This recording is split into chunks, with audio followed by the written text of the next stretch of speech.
At the double pivot, Mainoo and Casemiro, they were close, really close, not stretched, not isolated, not one high, one low with a massive gap in between.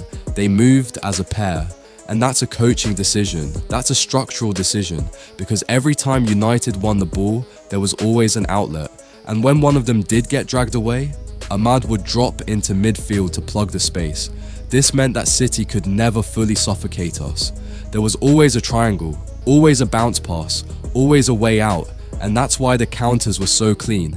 This wasn't chaos football, this was organised transition. Now let's talk about the directness, because this was a massive shift from what we've been watching. United weren't trying to play Pep at his own game. They weren't passing for the sake of passing. They weren't building slow and getting trapped. They were vertical. That ball into Bruno, over and over again. Straight through City's first line, one touch, set, turn, attack, and that's how you beat a press like City's. Not with 20 passes, but with timing and intent. And this wasn't random. You could see it was a pattern. As soon as City jumped, the ball went into Bruno.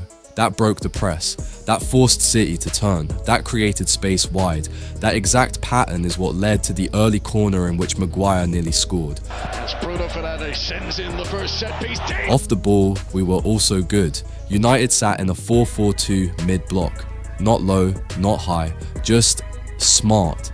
Close enough to press, deep enough to protect space, and when they jumped, they went man for man against Pep's City. That is brave.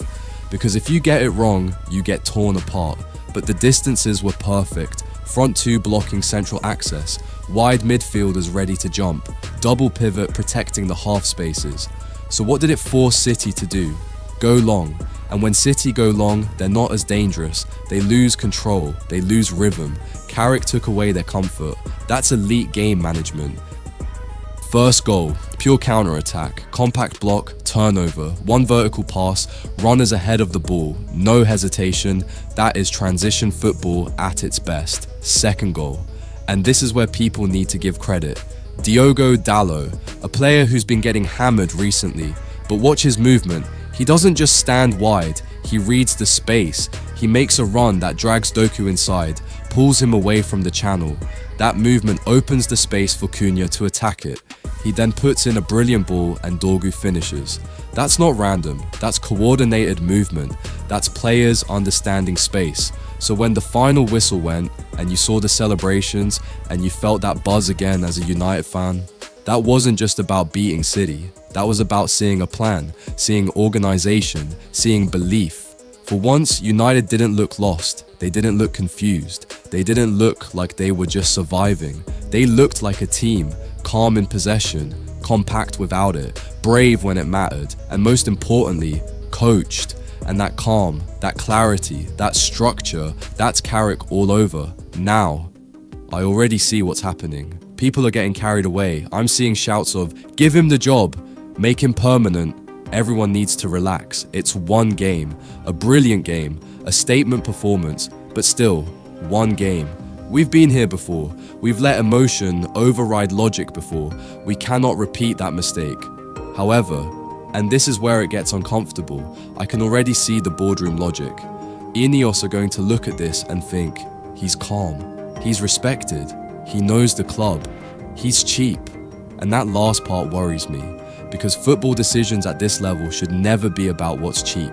They should be about what's best. And my fear is that Carrick might become the safe option, the convenient option, the financially sensible option, not necessarily the elite option. Now let me be clear, this is just my opinion. If United can go out and get a manager who is clearly better, more proven, more tactically advanced, more experienced at building title-winning teams, then you go and get him, no hesitation. But, and this is a big but, if the options on the market are not better than Carrick, if it's a choice between another gamble, another experiment, another system-obsessed coach who doesn't fit the players, then and only then, I wouldn't mind Carrick staying for another year, not as a long-term project, not as the future for the next 5 years, but as a bridge, a stabilizer, a standard setter, a culture reset, Someone who keeps the ship steady until the right manager becomes available. Because what this game showed is that Carrick understands the basics that this team desperately needs: structure, balance, mentality. So no, let's not crown him after one night. Let's not repeat history. Let's not let emotions make the decision. But let's also not ignore what our eyes just saw. A manager who went toe-to-toe with Pep Guardiola and didn't blink. This is just my opinion. But did Carrick outclass Pep on the night? Is he the right man for right now? And what should Ineos do next? Go big for a superstar coach or build patiently with what they have? Get in the comments and let me know what you think.